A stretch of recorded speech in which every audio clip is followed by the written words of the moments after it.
Here we go. Ooh. All right. What's up, guys? I'm NC Happening. I'm here with the Tuscarora Nation. I'm here with Donnie McDowell. I'm here with Donnie McDowell. I have a few questions to ask you, Donnie. Since you are the PR person for the Tuscarora Nation, I wanted to ask you some questions here. Cut this out. Take your time, I didn't know, Russ. All right. I had to find my paperwork too. So the first question is the Tuscarora Reaffirmation. What's the importance of this and the reinstatement of the treaties of the tribe itself? Tuscarora Reaffirmation is essentially about recognizing Tuscarora sovereignty. So the treaties, as you know, as we talked about earlier today, Tuscarora entered a nation-to-nation relationship with Assembly of North Carolina, Virginia, and to some degree South Carolina, by extension, Great Britain.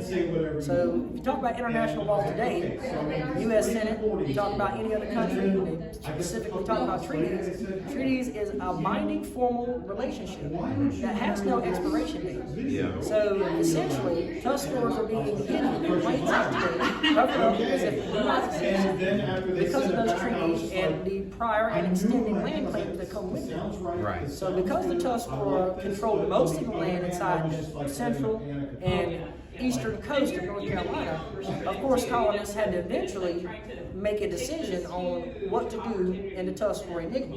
If the Tuscarora were living in that land and they needed the land, of course they would have to first displace Tuscaroras quite violently, which we know they did that. Right. Everybody knows about the Tuscarora Wars, but people act like the Tuscarora treaties don't exist. Yeah. And so what's the importance of treaties? Yeah. Binding relationships, understanding, cooperation, peace, diplomacy, alliances. You know, so the Tuscarora made these alliances with colonial leadership, extending an arm of peace, saying they would remain neutral for reintroduction of trade, a trade that Tuscaroras control. You know, lands that Tuscaroras control, that the colonists wanted and needed to become a power in this era, to become permanent settlers of our rivers and lands. And so, you know, it's a long-standing fight to have it reinstated, but these treaties mean the world to our status with people, not only in the native world, but the non-native world. Right. So all over Indian country, people see Tuscarora as nobody. Right. Because the treaties are not being recognized, are not being reaffirmed. The sovereignty of the Tuscarora Nation is not being upheld through the colonial legislature, through the settler governments that exist today. So, you know, when you talk to the federal government and state government, they say Native tribes have treaties, Native tribes have lands and reservations, Native tribes fought against the establishment. Well, the Tuscarora check all those boxes. Right. Where's our sovereignty? Where's our treaties? Where's our land back? Exactly. Another question I wanted to ask you is the Lumbee claim line to the Chiraw. So why might they want to stop the Tuscarora Nation's recognition or be against that? That's a really good question. You know, one way to look at it in a parallel is the Cherokee opposition of the Lumbee. Right. So the Cherokee claim the Lumbee are appropriating people's culture, that they have a dubious tribal ancestry, and that they cannot necessarily substantiate the claims that they purport. Right. Well, the Tuscarora is the opposite of that canon. The Tuscarora can absolutely prove all of those things, but at the same time, the Lumbee oppose the Tuscarora simply because of this settler relationship and this good Indian versus bad Indian. So if we go back to the Tuscarora Wars, we have an understanding of neutral Tuscaroras and hostile Tuscaroras. So the Lumbee claim to be Chiraw. In that claim of being Chiraw, they premised that the Chiraw attacked the Tuscarora in the Tuscarora Wars by allying with John Barnwell. They did. We can see Chiraw warriors in his enforcement. So therefore, regardless if the Lumbee are Chiraw or not, if they claim to be Chiraw, and the Chiraw in fact fought against the Tuscarora in historical times during the Tuscarora Wars, we are traditional enemies. So there is an outlying issue of the Chiraw being the primordial enemies of the Tuscarora. The Siouan versus Iroquois bloodshed, and this blood feud, if you will. So you can look at the Lumbee group that's in Baltimore, Maryland, and when you look at their claim, they claim the same thing as the new North Carolina Tuscarora. Excuse me, Lumbee here in North Carolina, which is that they claim Chiraw. And they claim that they fought as Chiraw against the Tuscarora under John Barnwell. That when John Barnwell left and went back to South Carolina, that some Chiraws remained in North Carolina, and that's where Lumbee Chiraw descend from. So In reality, if the Lumbee claimed to be Sherrall, the Lumbee fought, which we know they did, against the Tuscarora and the Tuscarora Wars, then it makes sense that the Lumbee are continuing to oppose Tuscarora inclusion today. But even more so, if you go back to the 1712 treaties, Barnwell enticed the Sherrall, the Petey, the Yamasee, the Catawba, their allies, which were enemies of the Tuscarora, with Tuscarora land, with Tuscarora captives. So, in exchange for their participation in military, their military service to South Carolina against the Tuscarora, these people were sent to receive Tuscarora land between the Cape Fear and Noosa rivers. So this is the enigma of the Lumbee. The Lumbee claimed to be Sherrall. The Sherrall helped fight against the Tuscarora.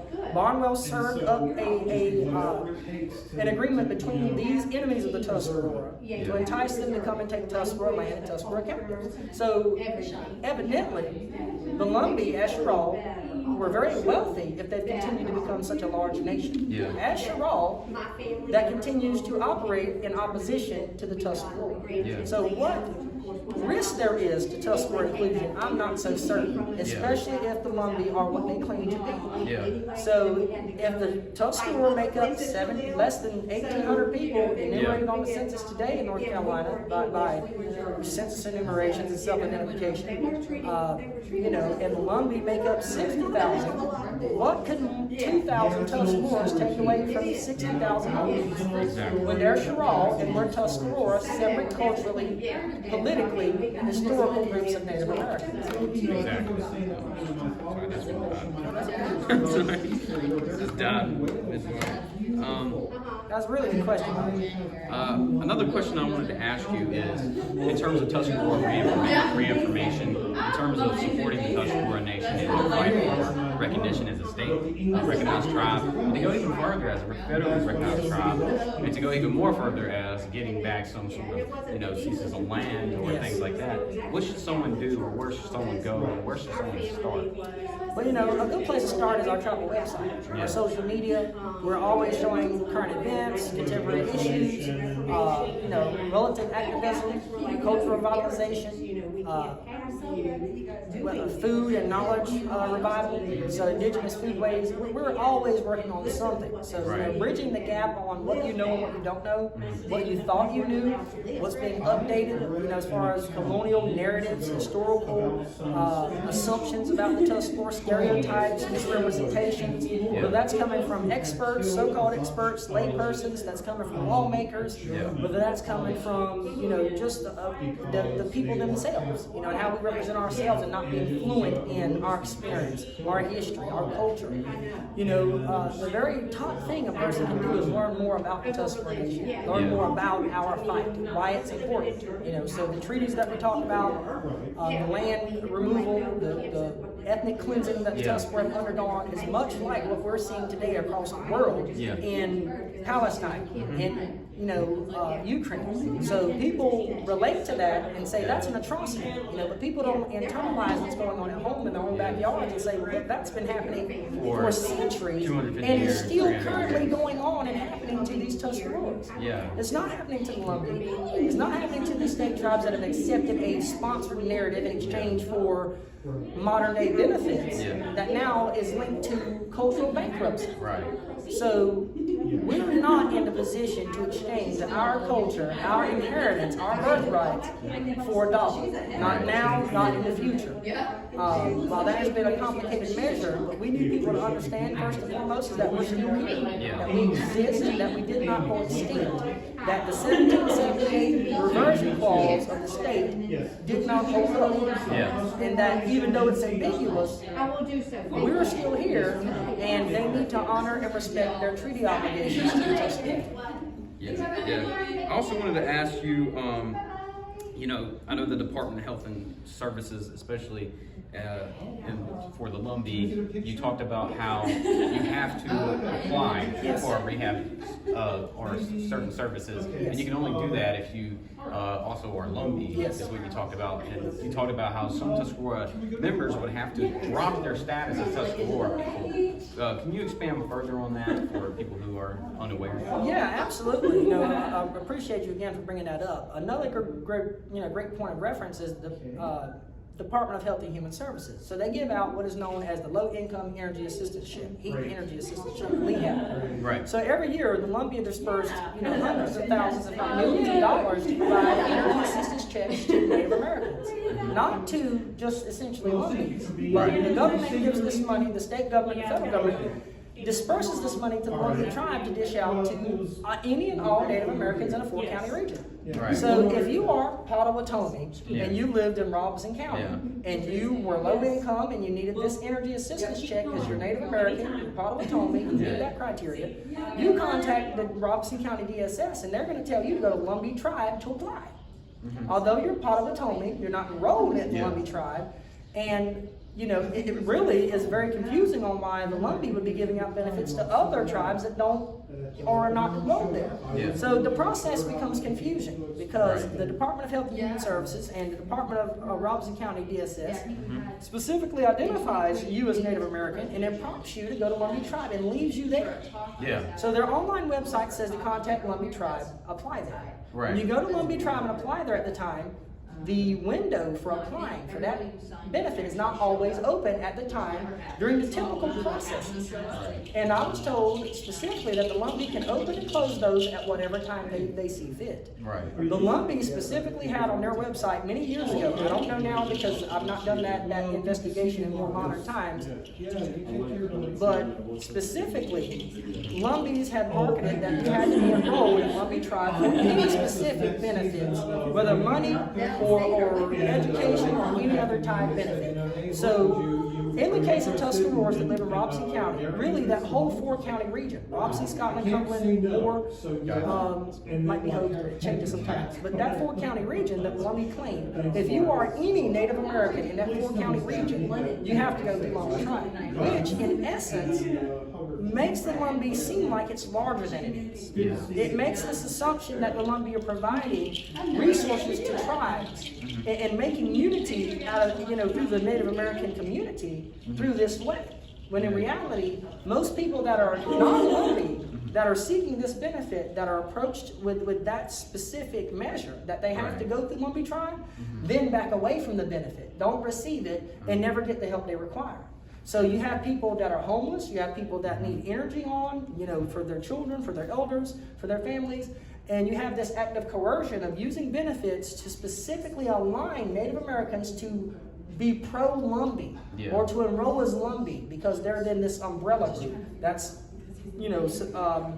providing all of these different benefits to Native American tribes. But in reality, a review needs to be done of that specific process because if the Lumbee tribe asked for the state and DHHS to give them the opportunity to disperse that money and use it, the Tuscarora should have the same right.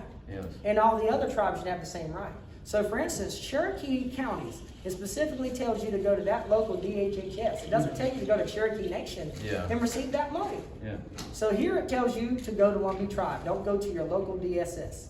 So that is a direct act of influence and coercion of taking money, taxpayers' money, and using it to subjugate the Tuscarora and other Native Americans to basically identify as something they are not, which is the Lumbee. And to just wrap it up here, how do you get the younger generation, especially the younger Tuscarora generation, to get more active in language or in the community and rallying support for the reaffirmation and for the tribe's state recognition? They are getting ready to leave, and do you have some checks for them? Yeah, babe, you want to hand me that? I got it. Right there. I just want to make sure before I give you that money. Have you thought about somewhere to eat? No. Sorry. You want to think about somewhere to eat, and I'll go get something to eat. Okay. Sorry about it, Donnie. Sorry, I'm No, taking you're so fine. much No, of you're your time. fine. I knew this was going to happen when I got here today. The promoting of it and everything, and I always feel bad just dropping somebody off, being like, "Hey, I gotta go." I can't answer those questions. Yeah. But So let me just read. yeah, I was trying to remember that. So for the younger generation, especially Yes. the younger Yes. Tuscarora generation, what would you say do in terms of supporting the Reaffirmation, or just for people who are not Tuscarora who want to support, want to help? I know that I talked about this a little bit more, but primarily looking at the younger generation of Tuscarora, what would you say? Well, for young Tuscaroras that, we have many that are Tuscarora that are not enrolled Tuscarora, and that's for very particular reasons: political reasons, historical reasons, personal reasons, cultural reasons, family reasons. Whatever that reason is, we just want you to know that it's okay to not feel understood. It's okay to feel like you're lost, like you don't know or understand what the necessities are in this role of being Tuscarora. That you don't know how to represent yourselves, you don't know your culture, your history. We're here to help. There are many Tuscaroras that continue to do this active revitalization, active networking to remediate all these things as far as cultural loss, land loss, tribal sovereignty. But of course, youth don't a lot of times understand these things, and so the power, it's all about the power of those children, their inheritance, their ability to be represented fairly without any sort of pre-assumed notion that they're not Tuscarora or that they don't know or understand their worldview or their livelihood, because so much has been taken and erased from our lives, whether that's traditional ecological knowledge, subsistence practices, whether that's our cosmology, the way that we understand the moon, the sun, the stars, the way we understand family interactions and social institutions of the family household, of the nation household, of the council, of the grand council. All these things are important on distinguishing Tuscaroras from other Native Americans. So like the Kahari, all these people have modern day tribal councils. Right. Although they have chiefs and they have women that are in particular statuses, the Tuscaroras still have clan mothers, and we still have tribal chiefs that are particularly based on clans and clan families. And these things are done timelessly, regardless of intrusion by European colonization or assimilation. These things continue because they're important to the well-being and fabric of our people throughout history. So that generation to generation, the next generation, as we say the 7 generations, those kids can carry that voice. Because if they don't know and understand their history, they don't know their experience with the land, how long it's been there, how deep it is, how rich it is, how distinct it is from anyone else, then they're going to miss the bigger picture of Tuscarora, of our ancestors' sacrifices to remain here, of our ancestors' dedication to remain Tuscarora despite all of these challenges. Well, that's been Darian Hill with the Tuscarora Nation. I'm here with From Nawagib, Donnie McDowell. and this has been NC Happy. Thank you, Donnie. I appreciate that. Man, I appreciate you.